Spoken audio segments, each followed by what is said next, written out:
Et on va partir effectivement sur un nouveau sujet. Et le sujet, le terme, c'est le chaos.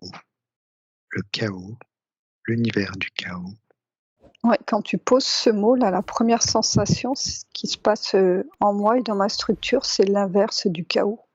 Mhm. C'est-à-dire, je sens toute ma structure énergétique qui se renforce. Elle se fiche pas, elle se tac, toi, comme si pour affronter un chaos, une tempête, ça poussait chacun à, à s'ancrer encore plus, être plus solide intérieurement et extérieurement. Ouais, ça vient jouer effectivement intérieurement, extérieurement. Intéressant. Mélanie, toi, qu'est-ce que tu avais comme Alors, première moi, information? j'étais sur une image, alors du coup, pas en lien avec l'humain comme un chaos intérieur, mais plus alors conceptuel. Et du coup, ça me montre comme alors un centre noir qui pourrait être cette notion de chaos dans le sens tout est mélangé. Toi, il n'y a pas de structure. Il y a vraiment dans le chaos, il y a une notion de structure. Et donc là, il n'y a pas de structure, et de ce centre émergent comme ça des lignes droites qui créent une structure autour de ce point noir qu'on pourrait appeler le chaos d'origine. Ce que j'ai pas encore, c'est dans quel sens ça va. A priori, ça émerge de cette notion de chaos.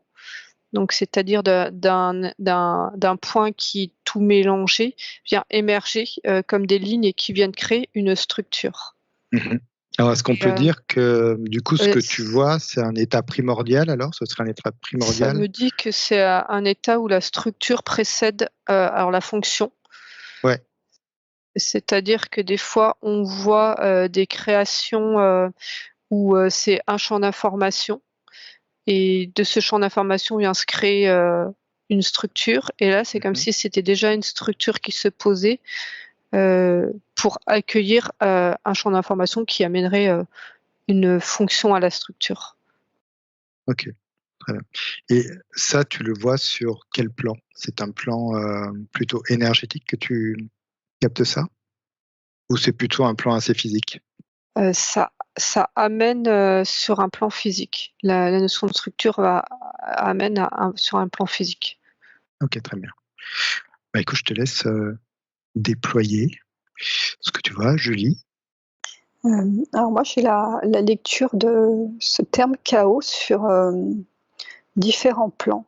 Je suis en même temps sur, un peu comme Mélanie, sur le chaos originel, où il y a quelque chose de très neutre dans ce qui émane, c'est-à-dire d'un système qui se met en place, c'est-à-dire qui peut être fragmenté et qui s'organise comme ça. Donc il y a quelque chose de très purement du mouvement, de l'énergie. Et quand je descends dans la densité, plus je me centre sur ce mot chaos, plus je rentre dans une notion d'émotionnel, ça, même le corps physique se contracte. Et il y a une phase, c'est marrant, il y a une phase où ça vient chahuter le plan mental, le champ mental, on va dire cette énergie de chaos, ça vient comme tout déstructurer et ça descend dans le champ émotionnel. Là, ça a l'impression que ça peut partir en checker.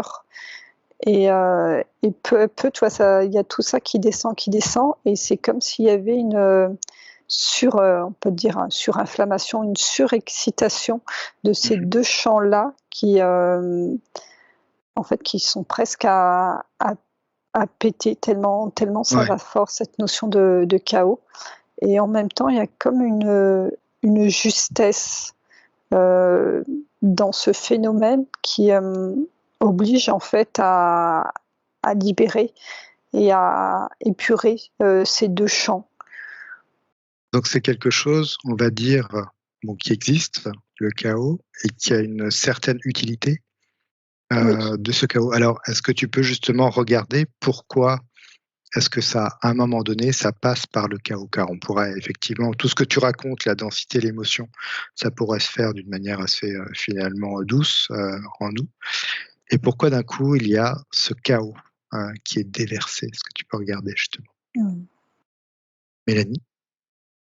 Alors moi, je reste, hein, sur Mmh. le plan non humain.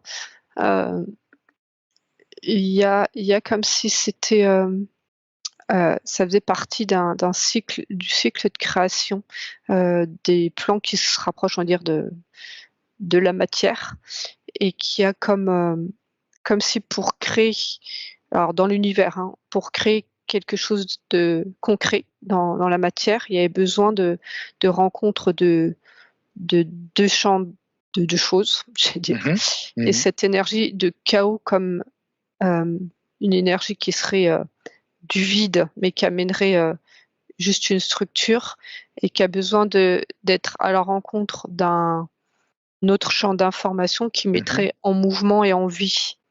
D'accord. Et pour être après dans une création, il y a ces 2 champs qui se créent.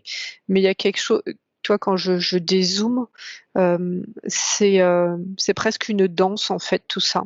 Mmh. Donc là, on n'est pas du tout à l'échelle des humains, l'échelle temps des humains, on est sur une échelle temps, de temps différent, mais comme un peu, de mouvement quand tu as de l'eau, de l'huile, ou que quand tu as de l'essence sur de Ouais. l'eau, tu vois? Ça, tu as des mouvements de rencontre, tu as des moments où ça va émulsionner, créer quelque chose, heu et donc notre perception d'humain, du mot chaos, Ouais. est quelque Ouais. chose de très négatif, Mmh. alors que sur ce plan-là, c'est comme si c'était, heu, plus à observer sur un plan physique, tu vois? De pôles, de pôles qui vont s'attirer ou se repousser, tu vois? Mmh. Comme le plus et le moins, Mmh. qui, en fonction de la polarité, vont pouvoir, s'associer et créer ou se repousser, et donc Mmh. il y a comme ça, comme un mouvement de champ d'information, et qu'à certains moments, ben, ça s'attire parce que, les polarités s'attirent, et Ouais. ça vient créer quelque chose.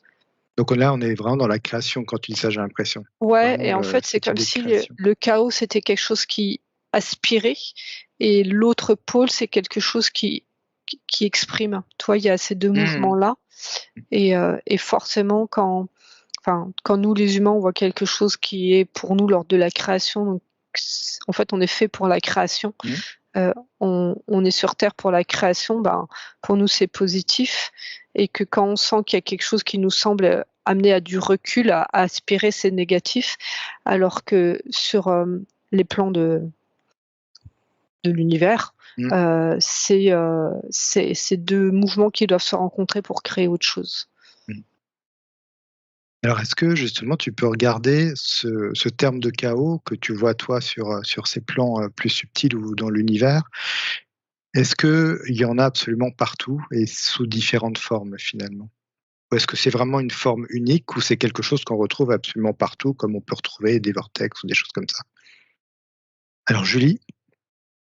Alors moi, je regardais, par rapport, au côté humain, ce que ça me Ouais. montrait sur, le champ mental et émotionnel. C'est que dans alors ça peut se jouer sur, l'humain, individuel, mais aussi, l'humain groupe. Ce que j'observe, c'est qu'il y a comme, au fur et à mesure de l'évolution, une densification, en fait, de ces champs mental et émotionnel, et Mmh. que le chaos, c'est-à-dire comme une création de chaos, vient, d'une énergie, de vie, hem, qui, tu vois, ça vient par en dessous, et en fait, ça vient, faire éclater, toute cette densification.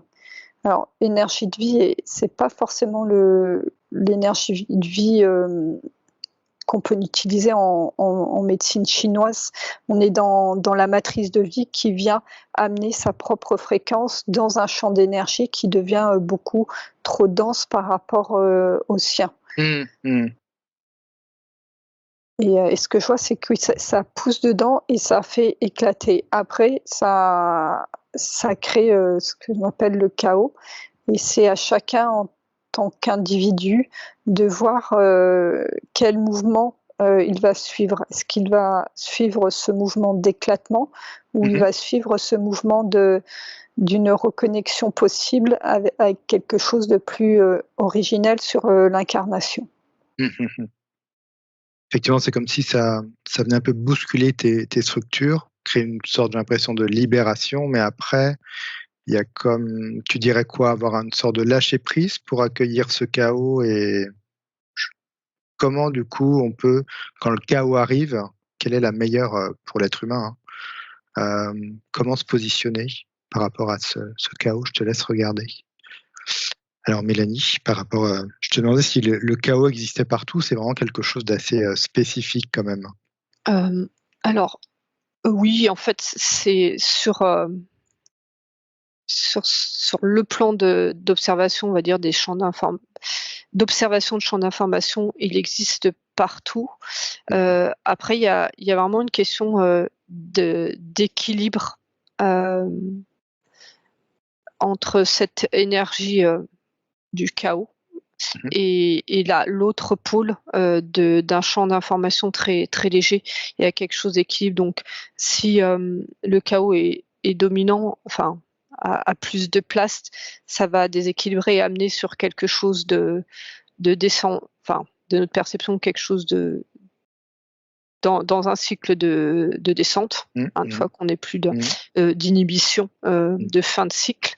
Et Comme une dépression finalement. voilà. Et si la rencontre est sur l'autre plan, on est sur un autre moment du cycle. Donc je voyais comme s'il y avait des bulles autonomes de chaos, d'informations, mais finalement qui amènent à aucune concrétisation. Tout ce qui va être des trous noirs ou autres, c'est différent de ce fonctionnement-là. Je vois que c'est vraiment ça se passe presque après la rencontre. Tu le champ d'information. Alors moi, j'ai noir et blanc, tu vois, qui viennent comme ça en rencontre amener une création. Et les trous noirs et tout ça se situent à ce moment-là comme des points de passage dans cette création. Justement par rapport à ça, est-ce que tu peux regarder, on va se focaliser un petit peu plus sur la Terre, sur Gaïa et j'aimerais bien que tu analyses le chaos, actuel de la Terre et que tu me dises comment il se situe, si on peut donner un temps, une ligne de temps à ce chaos? Où est-ce qu'on se situe? Alors peut-être qu'il y a pas de chaos en même temps, hein, je te demande ça, mais peut-être qu'il y en a pas et juste voilà, observe la Terre par rapport à ce chaos que l'on vit actuellement. Alors Julie, par rapport à un conseil justement pour, un chaos qui viendrait en nous? Ce que ça montre, c'est que c'est un mouvement qui a quelque part un début et une fin. C'est-à-dire que, quelle que soit l'attitude de l'humain, le mouvement va se faire. Donc l'idéal comme attitude, c'est d'être alors le lâcher prise et l'accueil de ce mouvement intérieur qui se met en place comme un mouvement de libération. Et que plus va y avoir de résistance, plus il va y avoir soit un champ émotionnel de colère ou un champ mental qui va venir figer tout ça, plus cette période-là va durer longtemps et le mécanisme va être bloqué. Alors qu'une personne qui va être dans l'accueil, dans le lâcher, même le lâcher jusqu'à symboliquement se retrouver à terre, je vois que ce phénomène de chaos est beaucoup plus fluide. On sent quand tu dis ça qu'il y a une structure de liberté, quand tu accueilles, ce chaos finalement, comme si ça cassait d'anciennes structures pour retrouver juste un point de liberté sans forcément y mettre après des nouvelles structures, mais est-ce que ce serait ça du coup? Oui, tu vois, cette notion de point, ça me montre voilà, une personne qui se retrouve symboliquement au sol et elle rassemble toute son énergie simplement en elle, son énergie de vie, toutes ses énergies ici. Tout autour d'elle, dans sa structure, c'est en train de s'étioler, de disparaître. Et comme en mode protection, elle est là sur son énergie vitale essentielle. Et pour une fois que la tempête autour d'elle s'est posée, c'est un petit peu le phénix qui se réouvre et renaît sur son champ de cendres. Et elle se recentre vraiment sur son énergie de cœur. Et son mental, tu vois, elle le recentre aussi pour l'empêcher d'aller d'aller s'agripper à tout ce phénomène et voilà, de créer des mémoires, des blessures, des regrets.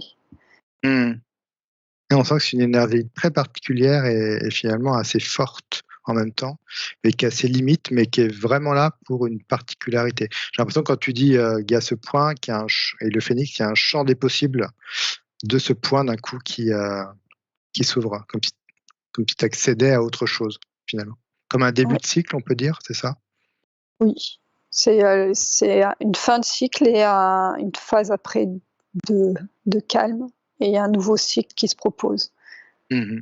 Est-ce que justement, j'ai demandé d'aller voir l'exemple de quelqu'un qui vit un chaos, voilà, un exemple assez concret pour qu'on puisse comprendre concrètement comment, voilà, sur quel plan ça peut se jouer. Et je reviens vers toi, Mélanie, par rapport à l'observation de notre Terre. Alors, la Terre, je la vois dans une structure. Alors c'est pour me montrer. Alors c'est pas un cube, c'est comme s'il y avait un rectangle, un cadre comme ça et un autre à 90 degrés. Bon.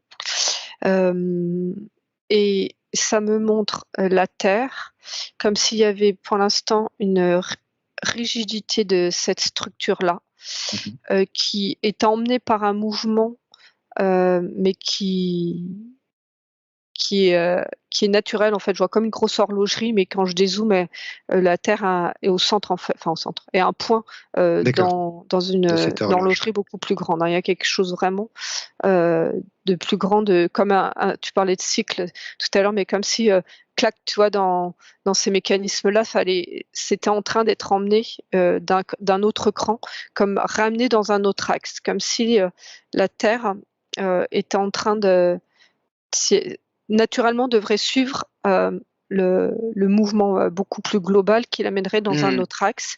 Sauf que là, elle en est au moment de résistance de ce D'accord. changement-là, Ah oui, OK. comme si c'était grippé.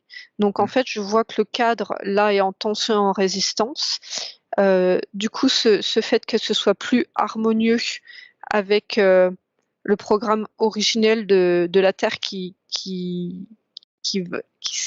comment dire, pas qui s'adapte, qui est en corrélation avec ce cadre, là, ça fait comme des failles. Et en fait, tout ce qu'on peut observer sur des interférences qui viennent autour de la Terre et tout ça, c'est en fait, ils profitent de cette faille et de cette résistance, toi. Et donc, je vois la Terre autour d'un axe, elle tourne, elle tourne, elle tourne. Toi, ça me fait penser au réchauffement climatique et tout. Mais en fait, c'est comme s'il y avait une accélération parce qu'elle est dans ce moment de résistance comme si c'était grippé. Et le fait ça fait qu'elle partie, et tu sens que juste que cette horloge que tu voyais, ça va aussi avec du coup, on pourrait dire le système solaire, même plus vastement. Oui, C'est-à-dire encore plus tout grand, va ensemble. tout un système. Ok. Tout va ensemble, mais si tu veux, c'est pas du tout la même échelle temps. Donc là, c'est comme s'il était dans ce passage. Et il y a vraiment un clac, toi, comme les petits crans qu'on voit sur les roues crantées. Et C'est pas souvent, comme si effectivement, c'était huilé. quand tu vois certains rouages, même d'une montre, Ouais, il y a des rouages effectivement qui vont très lentement et d'autres qui vont plus vite à côté. On sent qu'il y a des espaces-temps totalement différents. C'est ça. Et si on met sur cette échelle-là, là, on est dans une période où la force, toi, du rouage emmène pour retrouver l'axe plus global, mais l'axe de la Terre actuelle, il y a un décalage.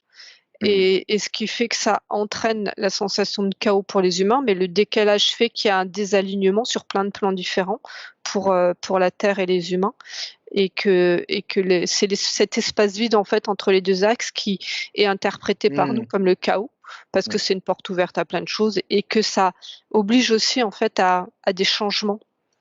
Il y a le changement d'axe réouvre une porte d'expression de la matrice de vie, de Gaïa et tout ça. Et donc, il y a cette résistance, et c'est un petit peu la même chose que ce que Julie décrivait pour l'humain. Et on est dans cette période-là de résistance, et c'est quelque chose, toi, c'est grippé. Donc, il y a des nettoyages en cours, des des prises de conscience. Enfin, toi, il y a tout ça qui se passe, qu'on vit, nous, dans notre quotidien et qui peut paraître long, mais on est dans cette phase-là. Ouais, effectivement, on sent bien que quand tu dis désaxé, comme si même l'axe de la Terre était complètement Ouais, désaxé oui, par il y rapport à a son un axe, lien hein, avec c'est l'axe de vraiment la ça. Terre Ouais. et du coup, je vois une accélération du mouvement de la Terre comme, bah, parce que l'axe, voilà, elle est plus réalignée au grand Ouais, cycle exactement. total. Et effectivement, il y a un peu ce sentiment aussi que c'est pour un mieux. Je ne sais pas pourquoi, alors que c'est quand Ouais. même assez chaotique, mais tu as l'impression que tu es dans l'attente finalement de ce mieux. Alors, est-ce que finalement se réaxer, c'est-à-dire terminer cette période-là de transition qu'on a en ce moment, et donc passer le cran, est-ce que ce sera passer ce cran, est-ce que c'est réentrer dans une sorte de chaos final ou c'est réentrer dans autre chose? Est-ce que le chaos, c'est vraiment ce côté désaxé ou le chaos va encore monter d'un cran à la fin, justement, de ce Ouais, désaxement? Est-ce que tu peux c'est regarder? possible qu'il y ait un pic. D'accord. Alors, vraiment dans la version chaos négative de l'humain, et forcément, une catastrophe naturelle pour l'humain, ça a des conséquences.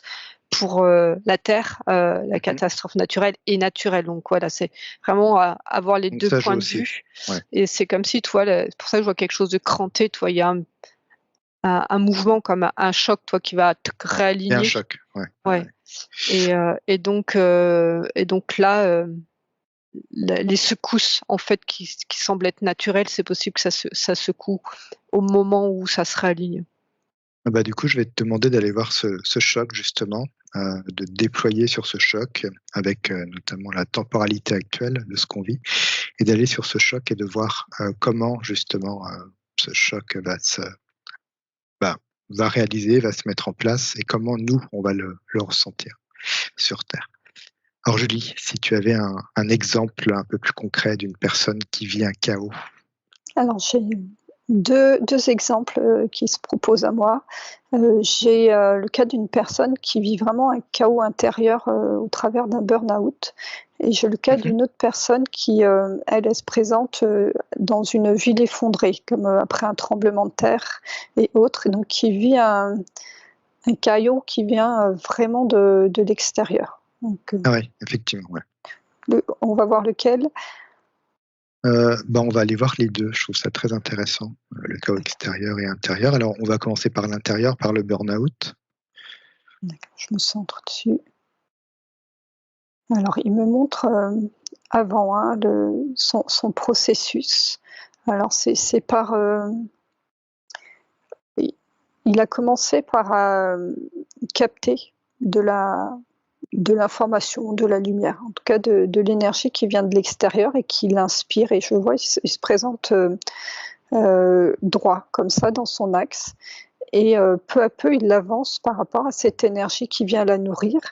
Et au Mmh. fur et à mesure, c'est comme si ça le cristallisait et il se met comme dans une coquille et peu à peu, l'énergie qu'il a captée arrête de circuler, être en connexion avec l'extérieur et rentre comme dans une boucle intérieure où il va se renfermer sur lui.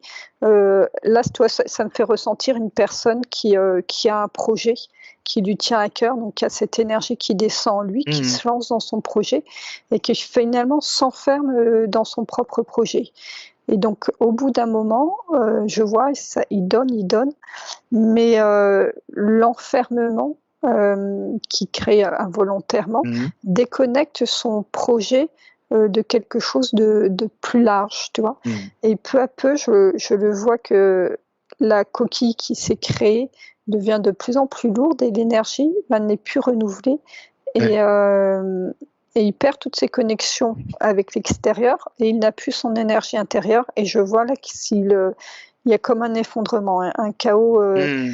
Chaos. Et toi, c'est une notion de chaos sans énergie. Donc là, lui, il s'effondre et il y a plus rien qui vient rallumer, nourrir la machine, en tout cas dans un premier Mmh. temps. Mais l'effondrement est tellement important qu'il n'a même plus le courage de lutter. Et donc je vois, voilà, peu à peu cette coquille qui s'effondre autour de lui, qui vient se déposer. On a toujours dans la symbolique un peu des cendres qui viennent se déposer, qui ont été brûlées et qui ne sont plus alimentées. Donc effondrement intérieur, toutes ces structures sont effondrées. Et qu'est-ce que lui permet justement justement d'en arriver là? Ça lui permet quoi? Alors il y a sa structure intérieure, il y a une légère structure extérieure qui s'effondre avec. C'est comme si la structure extérieure, il y a différentes couches. Par exemple, là, il y avait sa structure de projet, on va dire, ce qu'il a construit dans la matière, la structure familiale, voilà, en s'éloignant peu à peu. Là, je vois que son effondrement vient aussi s'effondrer dans cette structure de projet et impacter sa structure familiale. Oui, donc beaucoup de choses, effectivement. Oui. Donc c'est vraiment un point zéro pour lui, j'ai l'impression quand tu dis ça. Alors c'est un point vide, j'ai même envie de dire. Je vais répondre à ta question de ce que ça lui apporte. Ça me dit, ça le ramène à un essentiel que lui était venu expérimenter. C'était sa capacité à créer par cette captation d'énergie-là.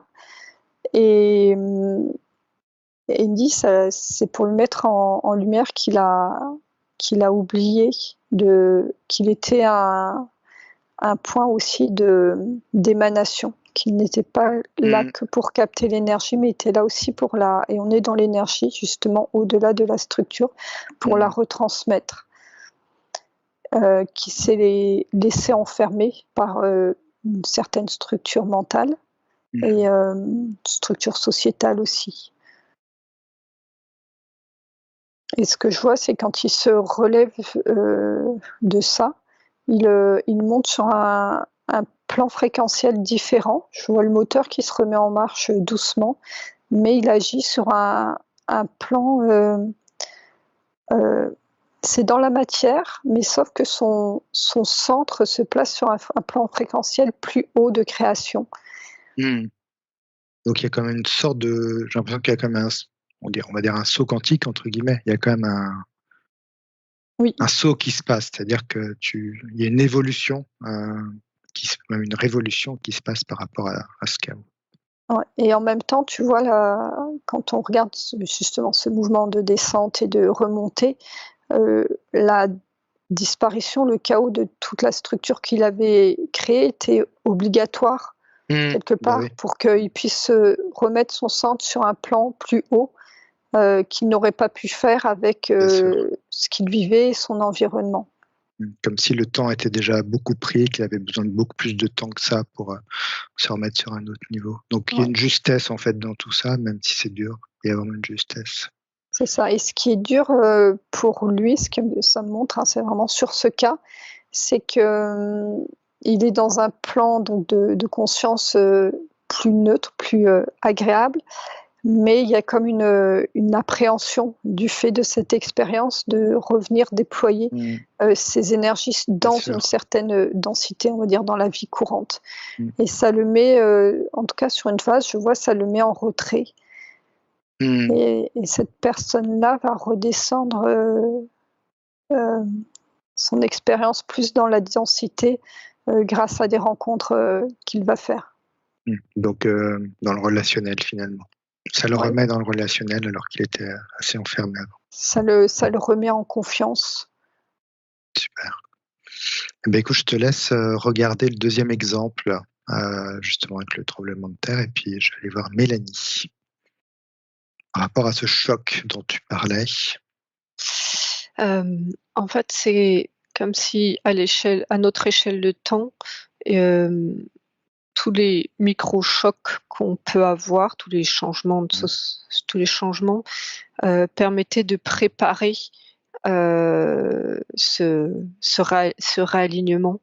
Et parce que, en fait, c'est comme si ça faisait trop de résistance. C'est vraiment le fait de se raccrocher à l'ancien et l'évolution de conscience alors là pour les humains, du rapport à la matérialité. Toi, on parlait tout à l'heure de catastrophes naturelles, donc évidemment, quand on voit des maisons ravagées, des morts, enfin Bien voilà, sûr. c'est humainement très, très compliqué. Et en même temps, avec l'évolution de conscience et la capacité à observer les choses différemment, en fait, c'est ce à quoi on est préparé pour pouvoir avoir un certain détachement Mm. du matériel et de se Mm. déplacer, voilà, même si on a une maison auquel on est attaché, qui est au bord d'une falaise et que la falaise va tomber un jour ou l'autre, ben, ce travail-là de se détacher. Donc, c'est comme si je sentais beaucoup de douceur et d'accompagnement sur des plans plus bas. Et c'est marrant parce que la dimension galactique est venue Mm. euh, en bienveillance, en protection des humains, voilà, tous les vaisseaux que voilà, certains ufologues voient bienveillants et qui accompagnent. C'est comme s'ils étaient là pour vraiment prendre soin de l'humain et les protéger, les accompagner, voilà, pour que individuellement, ben, ce chemin se fasse comme ce que décrit Julie, mais sur une échelle plus grande.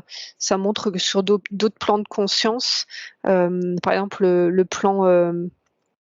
le plan des animaux avec voilà ce qu'on nous dit, il y a des disparitions Mm. d'espèces, il y a des épidémies, il y a, les animaux ont déjà comme attaqué quelque chose qui pourrait paraître une dissociation, mais se mettre sur un Mm. autre plan et quelque part sont précurseurs d'un nouveau De plan. montrer, ouais, de montrer Ouais, aussi à eux, l'humain, j'imagine. c'est ça. Alors nous, on peut percevoir aujourd'hui comme une dissociation, mais en même temps, c'est comme s'ils Mm. étaient déjà sur l'après et sur le plan qui va se remanifester quand l'axe aura été retrouvé.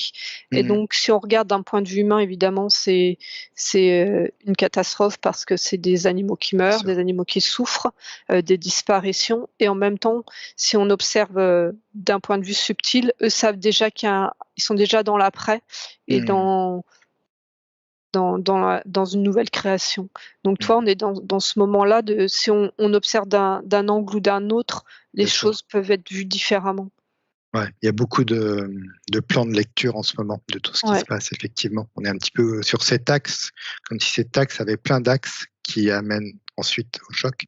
Mais comme si ouais. on était en train de découvrir tous ces plans de lecture de chaque événement qui pourrait effectivement Et se c'est comme passer. si le temps s'accélérait Ouais. euh, pour, euh, pour l'humain parce que c'est comme s'il avait beaucoup de résilience à tout ce qui est le travail un peu émotionnel, psychologique et tout ça qui avait été mis de Mm. côté pendant beaucoup d'années. Euh, Là, ça nous semble un peu une urgence de le faire parce que sur notre échelle temps, ben, c'est court. On a Mm. comme si notre génération ou nos générations actuelles devaient faire le job de ce qui n'a pas été fait pendant plusieurs générations avant. Et Exactement. Ouais. toi, je vois ça comme un axe comme ça. Et toi, les niveaux de conscience nominale est du coup le plus bas et du coup très concentré dans le temps, alors que la conscience animale est déjà à Ouais, ouais, ouais. plus d'espace, donc c'est déjà plus léger. Le végétal est déjà dans l'après quasiment, Mm. avec une capacité de régénérescence. Et après, on est sur le minéral, mais le plan minéral Ouais. est comme déjà dans l'axe, toi. Mm. Mais nous, pour les humains, on est très, très compressés. Ouais, ouais. On sent que nous, on a un petit peu plus de mal à s'adapter. Mais c'est vrai que je le sens dans cette période qui est, quand c'est dur, qui, j'imagine, va un petit peu continuer. Moi, j'ai autant ce côté, bon, bah, c'est pas facile, mais en même temps, j'ai un côté excitation du fait, alors ça doit être dans l'air, mais excitation du fait que tout est en transformation finalement. Et je Mm. suis quelque part très heureux, au fond de moi, de vivre cette période. Je me dis, ça y est, ça accélère. Oui, c'est compliqué, mais Ouais, oui, ça accélère. Tu vois, il y a vraiment ces deux côtés-là en moi ouais. qui sont. Ouais, et puis au milieu de ça, gérer propre individu, son propre Ça. émotionnel, son propre physique. Voilà. Il y a comme plein de petits ajustements intérieurs à faire comme ça sur tous les plans et c'est le boulot, quoi. Ça demande effectivement parfois à lâcher un temps qui est inutile, où on fait des choses qui sont inutiles, quand pour reprendre ce temps justement pour nous et pour nous à chaque fois nous réajuster le plus possible sur la fréquence que l'on vit effectivement. Super, merci Mélanie. Alors Julie, par rapport à cet exemple de la personne effectivement qui a vécu un tremblement de terre, c'est ça? Oui, donc c'est un enfant à peu près préadolescent. Et ce qui me fait ressentir, c'est que cet enfant n'avait pas encore construit sa propre structure à lui. C'est-à-dire qu'il était dans une structure, il évoluait dans sa structure familiale, dans sa structure de ville, de société. Dont il a besoin à cet âge-là, j'imagine. Oui, c'était très juste pour lui. Il était heureux d'être un peu cette lumière pure qui naviguait dans une structure dans laquelle il était né et qui n'avait pas la propre responsabilité de la sienne. Donc il n'avait pas sa propre structure par rapport au cas d'avant. Et donc là, il vit cet effondrement, ce tremblement de terre, et donc tout quelque part son réseau sur lequel il s'appuyait dans la matière est en train de disparaître parce qu'il n'y a plus la ville, il n'y a plus la famille, et il se retrouve comme nu avec juste sa propre lumière qui elle est là, elle est bien présente, elle a pas disparu. Et alors je regarde ce qui se passe pour lui. Et je le vois un petit peu errer à un bout de temps, plusieurs années comme ça, comme cette lumière qui ne sait pas où se raccrocher. Et peu à peu, dans ce monde en chaos autour de lui, il se met à imaginer. Comme il est encore un enfant, qu'il n'a pas été conditionné, en tout cas lui, pas trop conditionné, émane de lui des projections de quelque chose qui peut-être n'existait pas avant cet effondrement. Et ça lui permet de proposer, d'imaginer et de croire à ce possible, en fait, mais sans être en opposition avec ce qu'il a connu avant, puisque ça a disparu, ça laisse très peu de marques en lui. Et je vois cette personne qui sans entrave grandit, avance vers l'âge adulte et se met à proposer d'autres réseaux, d'autres structures extérieures.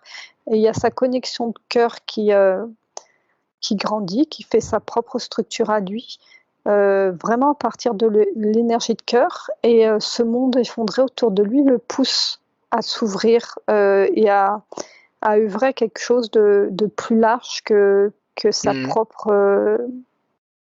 propre parcours. Là, il y a un champ d'expansion de sa créativité. C'est comme si finalement ça redemandait à retrouver notre. Quand tu parles des vibrations de l'adolescent, là, de son enfant intérieur, on va dire. En tout cas, cette énergie de l'enfant qui est dans l'imaginaire, dans la créativité, qui peut tout de suite réinventer un nouveau monde, de nouvelles structures, c'est ça? Dans son énergie? Oui, c'est tout à fait ça. Et je vois, tu vois, il va au-delà au niveau géographique. Il se connecte à des choses, à la nature, c'est la nature au-delà. Et il ramène en fait l'énergie, c'est pas du non-chaos, mais une énergie qui est posée, stable, et ça me dit viable. Et il la ramène dans ce chaos pour proposer quelque chose. Magnifique. Merci beaucoup. Est-ce que Mélanie ou Julie, voilà, on a fait le tour un peu du chaos, vous avez un petit mot de la fin par rapport à ce terme de chaos? Ouais, c'est inviter chacun à observer ses propres points de résistance intérieurement, pas forcément à les mentaliser, mais à chaque événement, à chaque information qui qui lui arrivent aux oreilles, c'est-à-dire que ça peut être personnel ou voilà, des informations véhiculées voilà, du monde, d'observer ses propres résistances à l'accueil et d'y mettre de l'amour, quoi, d'y mettre de la lumière. Mmh. Magnifique. Ça, Julie. Alors moi, ça m'a tout de suite recentré dans mon énergie de cœur, ta question. Et ça m'a montré un cœur comme ça qui doit émaner plein de petits filaments. Et déjà, ces filaments, ils ont commencé à m'englober moi comme un cocon. Et peu à peu, j'en voyais qui commençaient à aller vers l'extérieur comme ça. Et donc, on se recentre pour prendre soin de son propre cocon, de son propre confort individuel, intérieur. Et peu à peu, naturellement, vont émaner ces filaments qui vont aller vers l'autre. Toujours ce relationnel au monde, super. Merci beaucoup pour vraiment toutes ces informations. Voilà. Très belle exploration. Merci beaucoup, Florent. Julie et Mélanie. Merci, À très Florent. bientôt.